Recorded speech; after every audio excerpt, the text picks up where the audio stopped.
This is an IR receiver module, model TSOP4838. An IR receiver is made to detect infrared light. They are designed mostly for remotes. That's because remotes emit infrared light. If you look at the Google data sheet for TSOP4838, you can see that a infrared sensor has 3 pins. 3 pins. The first one of them is ground, the ground pin, which is in the middle and is always connected to ground. And the other pin over here is VCC, and that's where the power comes from. VCC, the power pin can only take in 2.5 volts to 5.5 volts. Any more or less, and it won't work. And the final pin is the output. That's where the output signals come out of. We're going to be using the signal from this output pin to create a circuit that will turn on a light when you click a remote button. So, let me show you how it works. Alright, so let's start with the pins. So the first thing we do would be we connect the ground pin to ground, and then the next thing we do is connect the power through a resistor into the power of the battery, and we're using a 680 ohm resistor in the circuit.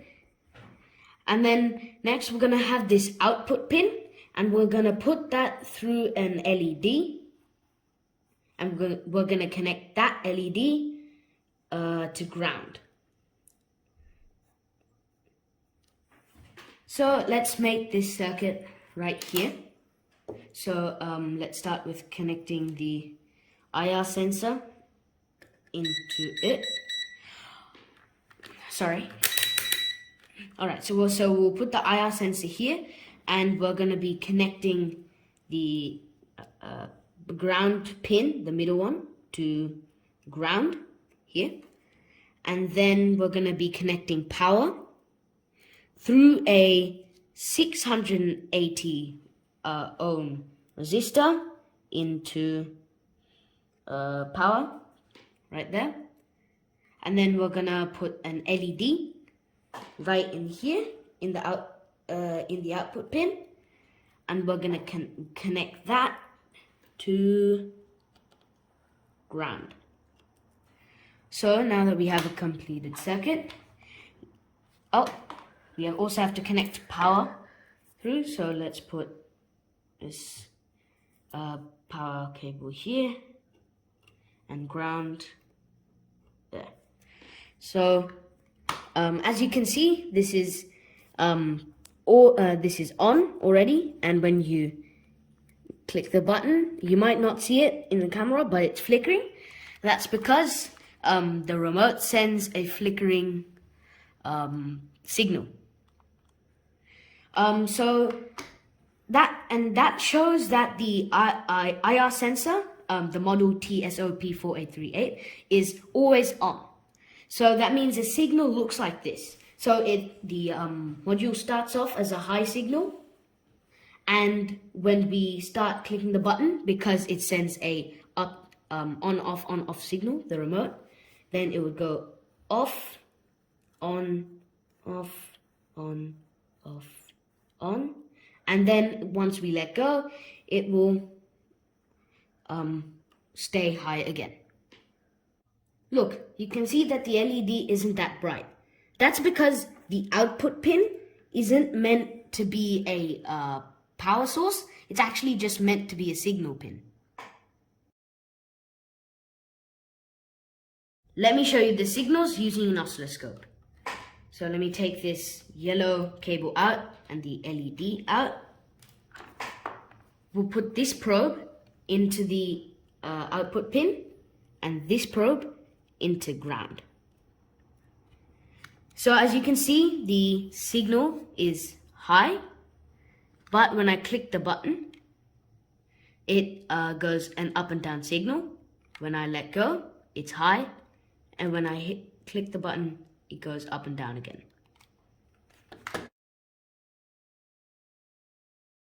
There are three problems we have with this circuit right now.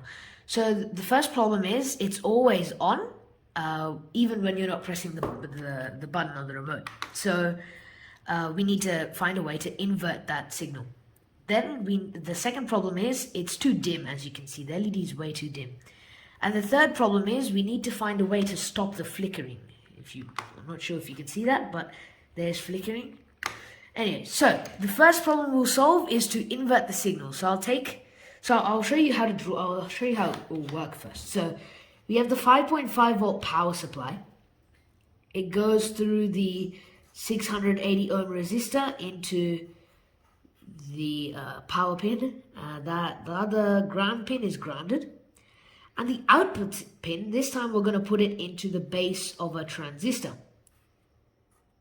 The emitter, we will ground that, we'll put that to ground like this. And the collector will we'll connect it to power, through a 1 kilo ohm resistor. Then for the LED, or for the light, we'll connect it from the power here, like this, and to ground. And so I'll explain why this connection is here for.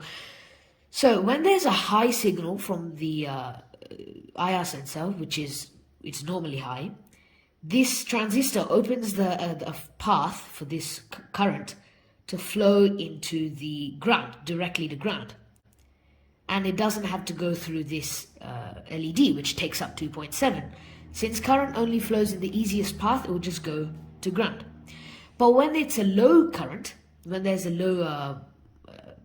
there's no current at the base, this path is now closed, so the current can't flow to ground directly, so it has to go through the LED, which basically means that when this signal is high, this LED is off.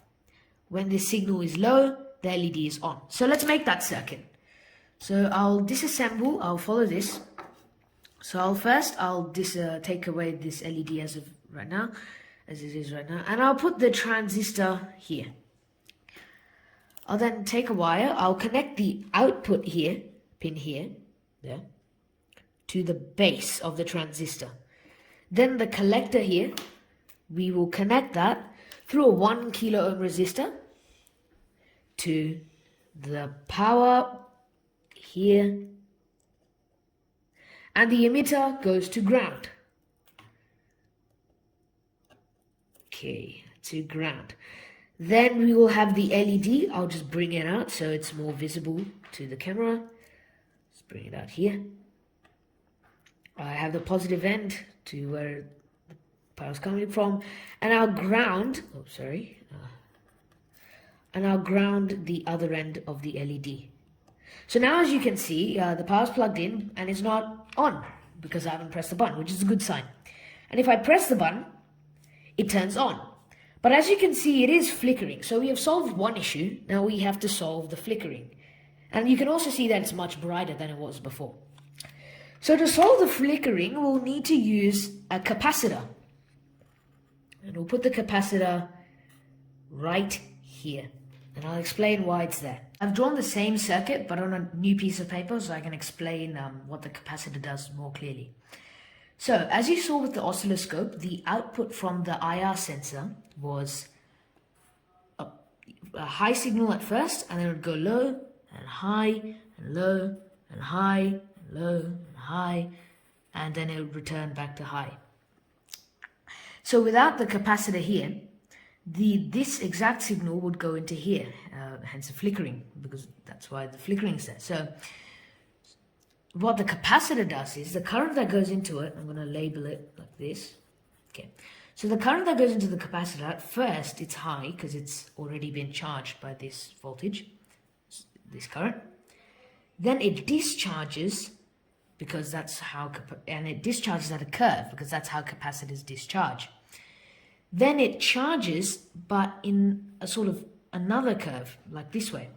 because again, that's how capacitors charge. And then this cycle keeps repeating like this. This pattern is called a sawtooth pattern. But this is not how the graph actually looks like. We have another video about capacitor charging and discharging. So what you will see is it's a high signal here, and it drops, and the spikes are here,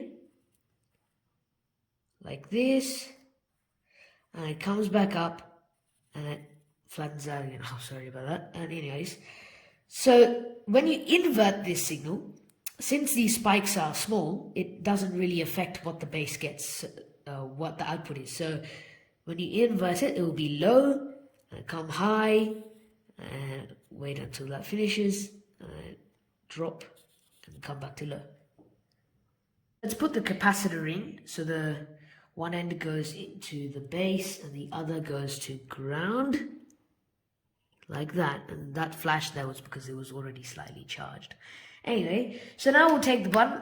If we press it, there's no more flickering. And so now it's just a steady, just staying at the same brightness. And if I let go, turns off. Press again, turns on, no flickering, let go, turns off. So you might see that there's a little bit of a delay when I let go. It will stay on just a little bit longer. That's because of the way the capacitor discharges. It lets it opens the base just a little bit longer. So we've successfully made this circuit, and there's no more issues left. But LEDs are boring and they don't have much effect. So I want to light a bulb, but the problem is I can't just replace this LED with the bulb, because this 1K resistor here limits the voltage too much for a bulb. The bulb needs a bit more voltage. So you might say, well, we can just reduce the value of this resistor. But there's an issue with that. For this inverter transistor to work properly, it has to be fully saturated, which means that it's fully open and that the voltage difference between the emitter and the collector is zero, or they're the same voltage. But if we reduce this resistor value, the maximum possible current that can go into the collector increases, which means that the transistor is no more saturated and it doesn't do its inverting job properly. We have made an entire video about, we'll post a video about transistors and saturation later, but all you have to know for now is that reducing this resistor's value will mean that this inverter circuit does not work anymore, and this will just, the bulb will continuously stay on. So what we have to do is, instead of taking this output here and putting it into an LED, we put that into the base of another transistor. So take that here, you may put another transistor here, like this, emitter here, and we connect the collector to one side of the bulb, and the other side goes to the 5.5 volt battery. Then on the emitter side, we need to have the resistors for the bulb. It doesn't matter if you put the resistor here or here, because it's going to be in series. So we will put a 7 ohm resistor and connect that to ground. So 7 ohms. We don't have a 7 ohm resistor, but if you put a 20 and 10 ohm resistor in parallel, you get around 7 ohms of resistance, which is perfectly fine, which is perfectly good. So here is the circuit already made. Here, I'll just put the IR module here. And we have our little bulb here. And if I plug in power, like this, and then press the button, the bulb lights up. When I go, it turns off, bulb lights up, off, on, off. It works just like the LED, but with more effect.